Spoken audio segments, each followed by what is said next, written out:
Welcome back to the Rom-Com Love Podcast. I'm Catherine, and I am so excited to be joined today with actress, producer, fairy godmother, excellent dancer on the dance floor, Jacklyn Collier.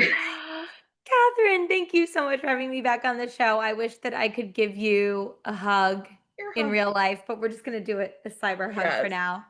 Oh my, yeah. I mean, thankfully, I got to see you last year, and hopefully, we will definitely connect before the end of this year too. So, Yes, hopefully but we'll be out in the dance floor again yes, you together. are a fantastic wing woman. And I just cracked up when you were like, "Are you here? Are you?" I just saw the cutest little bumblebee and I was like, wait a minute. Oh, oh my gosh. So, anyways, we're talking about we were at the ALZ dance-a-thon together. And yeah, definitely go to that if you can. Everybody is just hanging out with each other, and the music and the singing by all of our friends is just fantastic. It really is such a great time for an important cause. And yeah, we just get to have a blast with each other. And everyone's Mm-hmm. so friendly. I think it's just a really, really great time. Like, it's great to go to these conventions and these experiences, but this is one where you're actually getting to, dance on the dance floor, do the Yeah. electric slide with your favorite stars. The only problem is when they're in costume, you don't really realize who's all there until you get Yes. home and see all the photos. And you're like, oh, Like, I okay. thought that person looked a little familiar, but I wasn't sure. And sure enough, it was, I think it was VJ Britt afterwards that I saw he was there. So And I was cute. like, oh, I did see him. Like, Oops. oh wait. And there were three Tyler Hines people dressed up as Tyler Hines. So, it's hard to know. It's hard to know. They were amazing replicas of the man. Yes, incredibly. Well, we're gonna start off with a fun one with I think you'll be able to guess who this one's from. But where did your obsession with Ken's Country French dressing come from? And have you found a supplier in New York City? Is this from my dear friend Sheila? It is from your dear friend Sheila. Sheila is my supplier. So no, I've not found one in New York City. So I, growing up in Mount Carmel, Pennsylvania, in the coal region, my family, every week we would go to like a buffet. It was our family day. It was Mm-hmm. very fun. We would go to church Saturday night, and then Sunday we would go to the mall and we go to a buffet. And they have like the Ken's Country French dressing just become a staple of my childhood. Then I grow up, go off to college, go to grad school in Texas. It kind of weaves out of my life until I refined it again a couple years ago. And I was like, I have to have this all the Okay. time now. And they don't carry it in a lot of New York stores. So I have my supply from Sheila. I still have 3 bottles left in my fridge. So, or maybe just two. But Okay. I don't go crazy with it anymore. I used to put on everything. Now I just do a light dressing on my salad so that I can ration it out. Got it. So not everything is dipped in it, not your potato chips, not your French fries, Not etc. Okay. anymore. Not Not anymore. anymore. I Okay. had, yeah. Well, I have a feeling as much as you want at any time, you can have at your fingertips. She's my She is girl. the most giving person and absolutely adore her. I'm just so in awe of how thoughtful and considerate she is and how smart. I mean, she just can analyze a television program like no one else I know. Like Mhm. she has an incredible mind. Yeah, that's what I told her. I go, number one, I said, thank you for your research because it saves some time for me. And then two, I look at things so much differently from just, especially when I read the synopsises and her go Yeah. backs and stuff like that. And she's paying attention to every single word, especially on the podcast and breaking them down. And yeah, so, and she is definitely loved in the Bramble She is Jam family. she is so loved.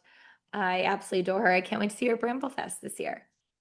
Righty. So what inspired you to get into acting? And then did you have a genre in mind when you decided to take a chance and go for it?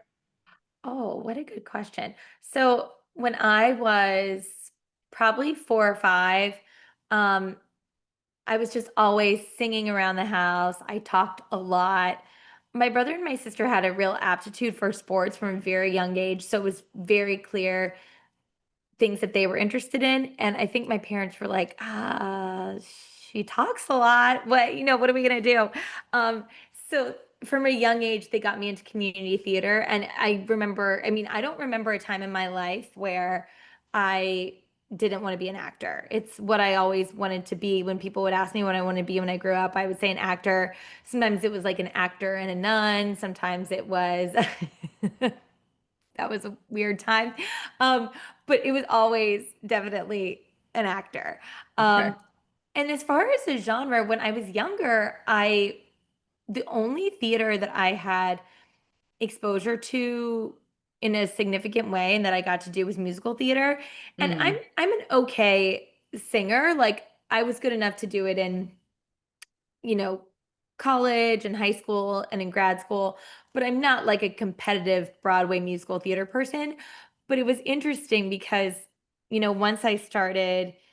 once I went to college for acting and then grad school, I thought that I would be doing classical theater regionally. Like that's what I thought I would be doing. I thought I'd be doing Chekhov mm, and Shakespeare, and that maybe New York or Chicago would be my home base, but I would mostly work at regional theaters. And I mhm, didn't even really think about doing TV and film. It was, I mean, I'm sure it was something that I thought would be cool, but it wasn't even on my radar. So mhm. it's funny how life just throws you all sorts of unexpected curveballs. But I love getting to do what I do now. And that start really came from the bubbly sesh for this particular with celebrating the rom-coms and everything, correct? Yeah, definitely. Like, Okay, yeah. but prior to the bubbly sesh, I was doing a lot of theater. I toured for about 3 years off and on, and I was doing an Hmm. off-Broadway show for a couple of years and doing little TV and film things, but was not involved at all in the rom-com space. Mm-hmm. Um, and then through the bubbly sesh, it opened up this whole new world, not only to work in as an actor, but just so many friendships like I have with you. Mm-hmm. Like it's just been incredible. It's been an incredible way to connect with people that I really love and open up a whole new community. Yeah, you've done so much podcasting. You've done you had a cam or not even a cameo, you had a role in a movie while you were on the bubbly sesh. So yeah, I mean, and then did you get to do Home and Family? Yeah, we got to do Yeah. Shaw and I got to do Home and Family twice, and they were, well, twice in person, and then I think once or twice during the pandemic when we Oh, were okay. doing it from home, which was Yeah. still fun. It was like, well, okay, great. But actually Mm-hmm. it was much more nerve-wracking to do things like Christmas Con and Home and Family from home because I do get a little nervous if I know I'm going to be in front of people, but nothing makes me more nervous than relying on technology. Oh, Yeah, I was like, this, what if my internet goes out? yeah. I don't like dealing with technology myself. Yeah. So, um, and you also, when you're on, I find that when I'm on a recording like this is great because it's a one-on-one conversation, so it feels just as intimate and just Mm-hmm. as nice. I mean, it'd be better if we were Yeah. together in person, but it still feels good. I think it feels trickier when it's a wider audience because Yeah. you're not getting that energy back. But Home and Family was so great. I love Debbie and Cameron. um I mean, really, the whole Larissa, like she's just Mm-hmm. incredible. That whole team, Laura Pearson, who was one of the producers on that show. It was just such an incredible set to be on, and the people were so kind. I'm so bummed that it's not around anymore. I am too. Yeah. You know, you don't realize how much it offered. You just take it for granted until after you start looking back and you're like, oh, and it wasn't all just Hallmark. It was, like specifically, it was like, for example, I know Melissa Peterman co-hosted, and when she Yes, co-hosted and when she came and interviewed at that time, she wasn't in Hallmark movies. She was there for Baby Daddy. yes, And so yeah, it was just a celebration of so much. And that's what I absolutely loved about it. yeah. So, who would you still like to interview that you haven't had the opportunity to? Oh, that I haven't had the opportunity to Or who interview. would you interview again, or Would I want to interview interview again and ask more questions? Hallmark in the Anybody, you world? know what? We'll go wide with this, just as long as it's in the rom-com world. Okay, so I would say if there's someone in the rom-com world that I want to interview, and this is really like swinging for the fences, it would be Meg Ryan and Billy Crystal because they're in my favorite rom-com of all time, Oh, When Harry okay. Met Sally.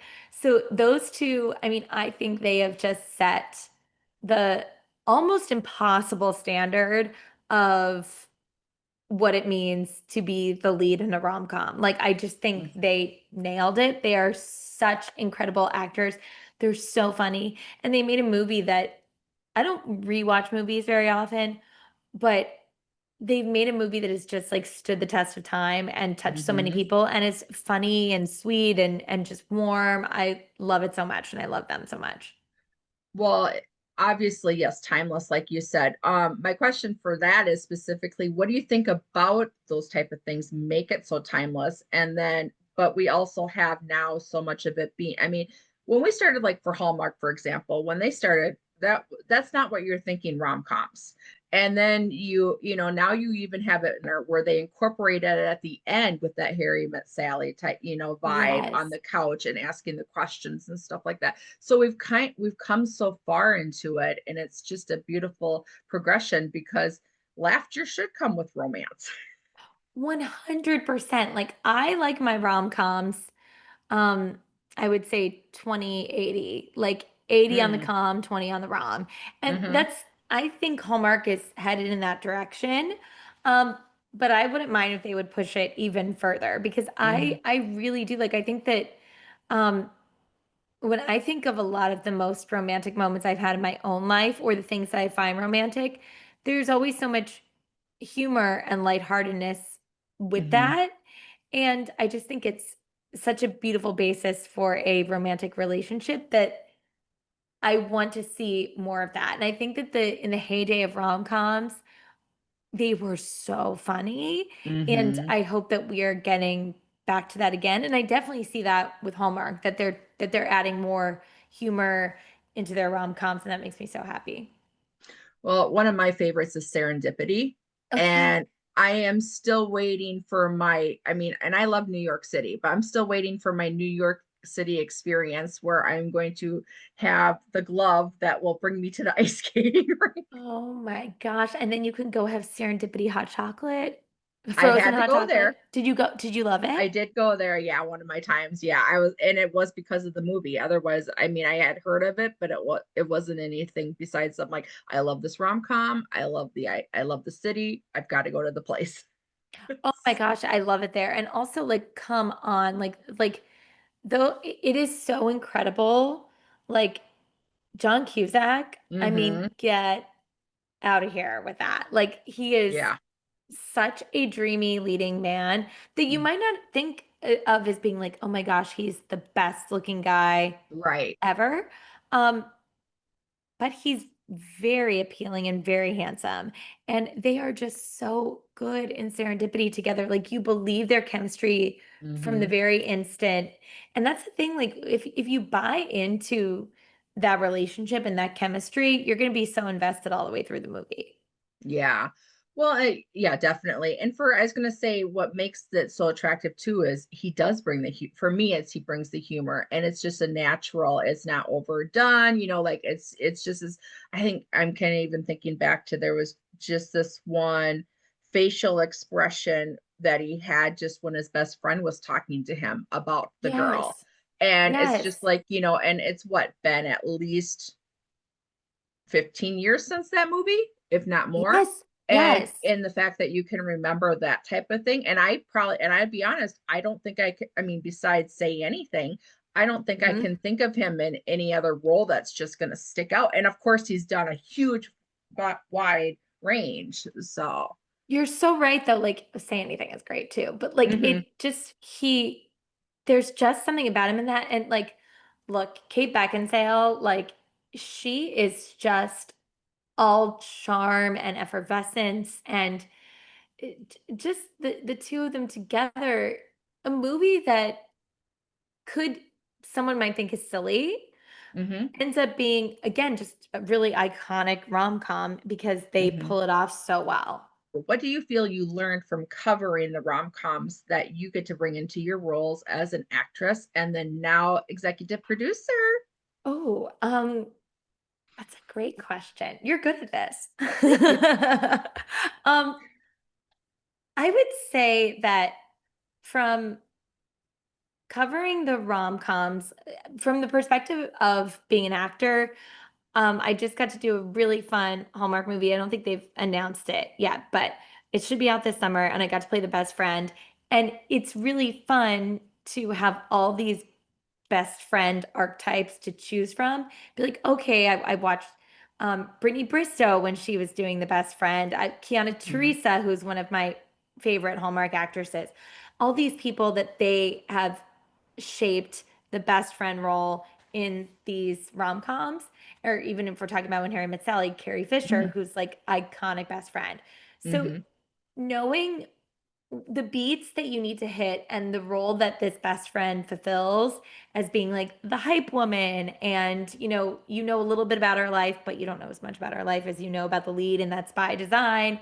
Mhm. And then taking all of that and getting inspiration from those people and then putting my own spin on it was really, really fun. And on this last movie that I did, I got to work with someone who I'd been wanting to work with for a long time. And I love her. And I'm so excited for people to see this movie because she is so good in it.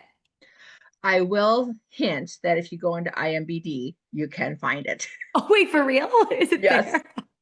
I was like, oh, I'll be curious if it keeps the same name. That is at least that it's listed as. I'll Is be it curious listed? about that. Is it listed? I can say it now that it's on there. Is it listed as soft serve romance? No. Oh, what is it listed as? I want to say it's Love a la mode. Hilarious. Okay, Which so I was like, I'm like, serious. I mean, self-serve romance is love all I like, mode. Okay, yeah, so I will relook it up because I was looking to see if there was a hint because obviously your co-stars were very, very active promoting and having a lot of fun on set. That was definitely a fun set. it So I was was really curious when it was coming out. it was really funny because I was on set. I shot the first couple days. And the Okay. first couple days, no one was posting because like you're kind of like, am I supposed to? Am I allowed to? Right. And then after I left, I was texting Taylor and I was like, everyone, now that the cat's out of the bag, I was like, Yeah. everyone looks like they're having so much fun. I No, want to I come want to back. come back. Yeah. And that was the one that you were anxious to work with, Oh Taylor? yeah, I Yeah. I love Taylor, and we have so many friends in common. So when I found out that I was on the short list for the project. So and for and it's different for every project, but Hmm. if you're on the short list, there could be 12 people on the short list, there could be 3 people. You don't really know. And so my agent called and said I was on the short list. So I was really, really hoping to book it and not knowing who was attached to it yet.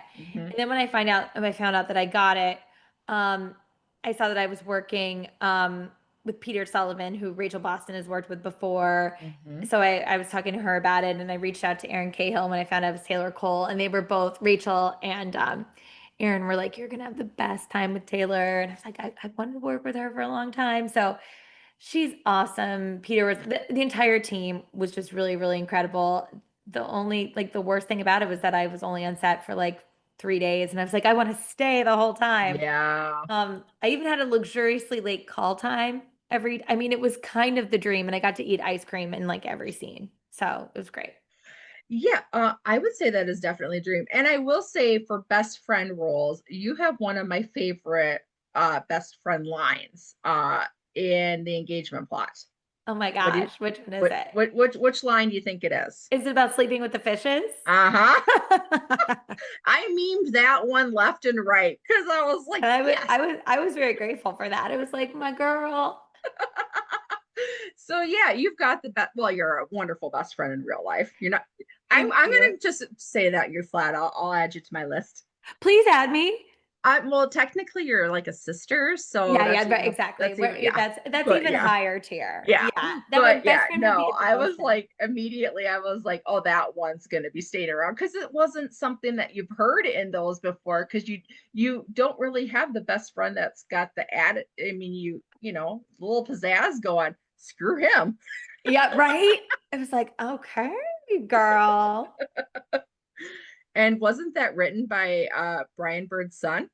Didn't Taylor write that Yeah, one? so Taylor did the script for that one, and he's so funny. I adore Taylor. He's so wonderful. And he also well, Dion Sheehan wrote Little Women's Christmas, and then Taylor also collaborated on that a little bit, and that was a really fun movie to work on because getting to see it come to life and being a producer and being like, "Oh my gosh, look at these girls becoming sisters." It was so Yeah. exciting, but yeah, Taylor is very talented, as is Dion. I cannot wait to see what Dion does. So how did that come about and was introduced to you? Dion, gotta love Instagram. Dion, I had posted something. Look, I'm thirsty and I'm always trying to get a job. So, like, I wouldn't say I'm desperate. I would just say I'm eager. So I posted, I love it. ain't too proud to beg, you know? So I posted one of my newer headshots and I said something like, "Oh, I'm ready to be in my next Christmas movie." And I think I was just about to film Fit for Christmas, or Fit for Christmas had just come out. Mhm. So I was really wanting to do another one because that was so much fun. So Dion messaged me and she said, "I have a script that I want you to read. I think you'd be great for it." So I ended up organizing a reading of A Little Women's Christmas with Brandon Clark, who did Mhm. Engage and Plot. He's from True Brand, which Brian Bird is also, one of Mhm. the figureheads at True Brand, and they're just a great team. And then over like a year and a half, we developed the project, and it went through many different casts and many different times that we were shooting. But I'm really happy with the way it all came together, and I met lots of incredible people through the process and got to work with people that I'd always wanted to work with, like Miss Jen Lilly, who I adore. So at the beginning, it was Little Miss Christmas, and then it obviously changed into a Little Women's Christmas. Oh, sorry. I meant Little Women's Christmas. I Oh, think I was well, just I was talking. just My curious brain was because no, actually it was even Dion is a huge Little Women fan, so it Mhm. was even more there were even more Little Women references in it than were in the final product. Okay. So it's a beautiful story. And the script changed quite a bit, which, happens a lot, but Mhm. I thought Dion's original version was just stunning too. But the way it Mhm. came together was exciting because seeing these four women get to play sisters, Mhm. they were beautiful together. Well, and I know you were on set for quite a majority of that because I actually was chatting with you at one point, being like, is it too late to come on down?" Because you were in my I know, favorite town. right? I love it there so much. Yes. When the next movie hits down there, let me know. I'm Oh there my in a gosh, heartbeat, I girl. absolutely well, we would love to film there again. It was awesome. Um, so do you specifically have any favorite rom-com tropes yourself? Oh, I really like, and this is probably like stemming from movies like When Harry Met Sally and Mhm. Serendipity. I like the whole like sliding doors just missing each Mm. other thing of it all. Um, like I think that an enemies to lovers done really well can be Mhm. great. It can also be not my favorite at all Mm. if there's too much bite or not enough bite. Like you've Yeah. got to really find that sweet spot. But I love people just missing each other, whether Okay. that's with like timing in whether that's literally like in Serendipity where they get to locations and they're not there, Mhm. or where it's like When Harry Met Sally, where it's like, okay, well, this person is dating someone and then now this person's dating someone, or it's not the right time in their lives. I love that. Do you have a favorite one? I have, well, I like. I did fall in love with my best friend, and I did think that he and I were going to get married. So I, even despite that, I do really appreciate and love the friends to lovers, just Yeah. because of the fact of that underlying. For me specifically, it took away a lot of the uneasiness that I think would have been Yeah. there otherwise. You've been catching up on doing the recaps with on When Calls the Heart with Dan and Bran. What were your top moments? So I really like the direction that they've gone in. I think the reason why I was initially, Team Lucas was that I just I love wasn't going Chris to say it out McNally. loud. I know because I'll be shunned. But honestly, like Nathan and Elizabeth, they do belong together. I just really like Chris McNally, and I was like not falling in love with Chris McNally, but being like, "Oh, wow, like who wouldn't want to date him?" But I love seeing him and Edie together. I think they have this snap, crackle, pop that is just so Hmm. delightful. And getting to see Nathan and Elizabeth really come together as a family unit with Allie and Little Jack this year has been really, really amazing. And I think that that's what the audience was craving. I didn't know that's what I was craving, but seeing it is really, really moving, seeing how the whole town rally around Little Jack. I think this is the One Calls the Heart that people know and love, Hmm. and maybe did lose its way a little bit Hmm. throughout the whole love triangle of it all, which look, I thought was fun. I love a good love triangle, but I think that I like where things are headed now. Do you have a favorite Hmm. moment? Well, I I love the sizzle. I mean, I'm becoming the Hallmark After Dark girl just because Yes. well, I mean, it was too good when season 11 and Bridgerton were showing at the same time. I mean, I'm sorry. And But that was Friends to Lovers too. And that yes. was essentially the point where Nathan and Elizabeth were at that point because they knew so much about each other. So that's the trope I was going with for them. By that time it wasn't miss sliding doors, we were just gaining our momentum. And so Right. I can't tell you how many different little things of the conversations I saw in Bridgerton that I was like, if Nathan could only ask his mom this, or like the it was Yes. specifically one between Colin and Mrs. Bridgerton that sticks out. It was just like, I hope they chase that love, or I hope that they find it. And so I became the Hallmark After Dark girl. And so way to go. And I appreciate, but I still think that we could use a little bit more, but that's just me being selfish. Oh, I would love that. Please, girl, bring it on. But I am the first one to say that while I love Bridgerton, and those type of movies, I know what station and what channel I'm watching. But I will say the viewership has changed. Not completely all the way, but especially with streaming, it's opened the doors to a lot more too. So I think that it's something that the audience, I'll say it this way, I feel it's something the audience can handle. Yes, we could use a little more Yeah. spice. And I do feel like Kevin and Aaron do really great with that. I mean, the barn scene, hello. I love how like we're getting to have these fantasy sequences Yes. Oh, those two. also. Yeah. So it's like, yeah. Yeah. So I forgot about that barn scene, but I was thinking about the one with the first ride. Oh, that was And great too. yeah, and and then the inspiration for that was Dirty Dancing. Which So incredible. Like I can yeah. totally see that. And so, but I agree with you, Edie and Lucas are a blast. And I really hope that we jump right into diving more into that, and it's the push and pull that we want. And then just in general, I feel like overall the cast brought a lot more natural comedy into it too. Yeah, It wasn't definitely. anything like completely over the top, and because we all love Rosemary's Antics, but there was like, but that can get to be too much. And this time around I feel like it was kind of like, oh, there she is again, and those little So perks, because fun. the last season was so difficult with the first Yeah. year of motherhood.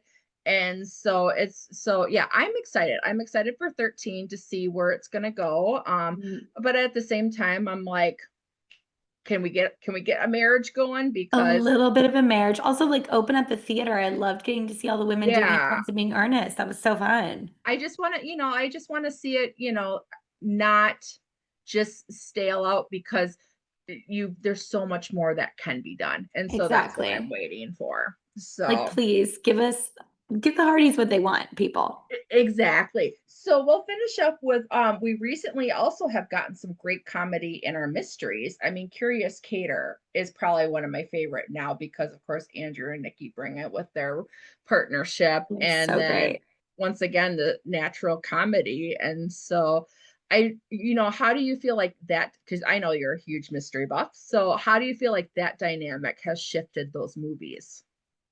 Oh, I think the mysteries for me are my favorites. I think that getting to fall in love with someone while you solve a case, I Mm-hmm. mean, like literally, what could be better? I don't understand. Exactly. Like, come on.